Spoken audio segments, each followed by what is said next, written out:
Apa tu tengok? Aku hempuk kan. Baik tengah make up lah. Appointment demi appointment, appointment demi appointment. Ni aku nak makikan sebudak-sebudak tersial ni. Bangsat-bangsat yang terus haprak ni. Diva A punya live TikTok dah bulan kedua tak boleh komen. Kau sekolah tak turn off commenting. Kau sekolah tak so kau dah tak boleh komen. Sebab apa? Kau bukan komen binatang, kau menyalak sial. So bila kau menyalak kot tu, menyalak kot ni, menyalak kot tu, asal aku buat live je kau menyalak. Asal aku buat live je kau menyalak. Kau memang sial punya bapuk. Kau berani kau face to face cari aku kat mana-mana. Tengah duduk seorang ni kau face to face dengan aku. Kalau kau berani lah. Kau tak nak menganjing dekat media sosial ni lah. Macam kau keyboard warrior sangat, padahal kau pukimak warrior. Kau sekolah tak? Aku nak menganjing lah. Pui kan. Ya.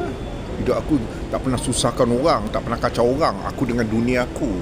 Kan? Kau pula yang menyalak kot tu, menyalak kot ni, menyalak kot tu. Padankan muka dah 2 bulan. Turn off commenting. Popular live tapi dah tak boleh nak menyalak. Kau dah tak boleh nak mengomen. Kau memang binatang. Kau bukan komen, kau menyalak.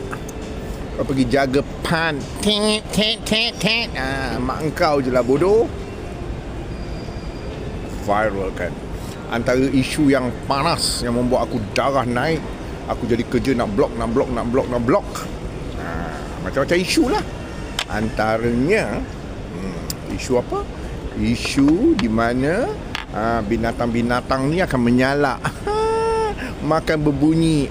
Yang kau dengar tu pantet.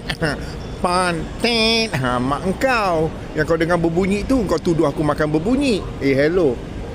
Kalau aku makan pun, kan, nampak ni aku makan mewah macam ni, berbunyi ke? Biasalah mulut aku dekat dengan speaker handphone aku ni.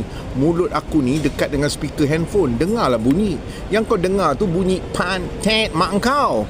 Kau duk menyalak caci hina aku, kononnya aku makan berbunyi. Kau memang sial punya bapuk. Bodoh. Kau memang bodoh punya binatang. Lepas tu kau menyalak kedai mamak ke? Ni kedai mamak ke? Kedai mamak ada benda shawarma ni. Ada. Kau jaga sikit mulut kau tu. Aku makan tempat kelas-kelas lah. Kau tengok kursi aku pun kelas-kelas. Kursi-kursi nak lepak ni kan. Kelas-kelas. Jaga sikit mulut kau sial. Kau tak payah nak kedai mamak ke? Asal aku buat live je kedai mamak ke? But jaga sikit mulut kau lah sial binatang bapuk. Kau face to face dengan aku sekarang lah.